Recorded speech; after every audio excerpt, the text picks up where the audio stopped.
लिया। ऐसा श्रृंगार और ऐसे ही यमुना के तट पर चली गई और एक गोपी तो ऐसी अंजन आज रही थी, काजल लगा रही थी। ये मैं अपने मन से नहीं कह रही, ये लिखा है कि एक गोपी तो ऐसी अंजन आज रही थी, काजल लगा रही थी।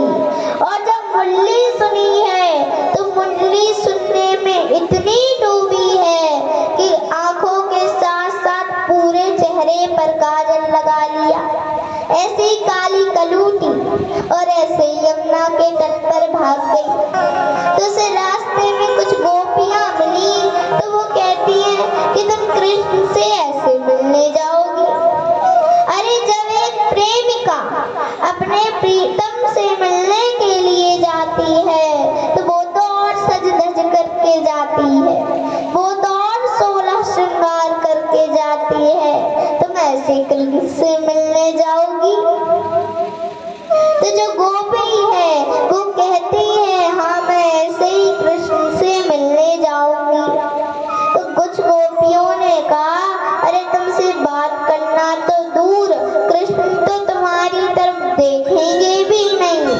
तो वो गोपी कहती है कि तुम सबसे ज्यादा कृष्ण मुझे ही देखेंगे।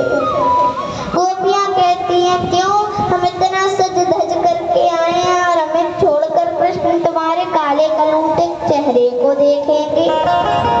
तो उस गोपी ने कहा हाँ तुम सबसे ज्यादा कृष्ण मुझे ही देखेंगे, क्योंकि जो कृष्ण है वो शरीर की सुंदरता को नहीं देखते, जो कृष्ण है वो मन की सुंदरता को देखते।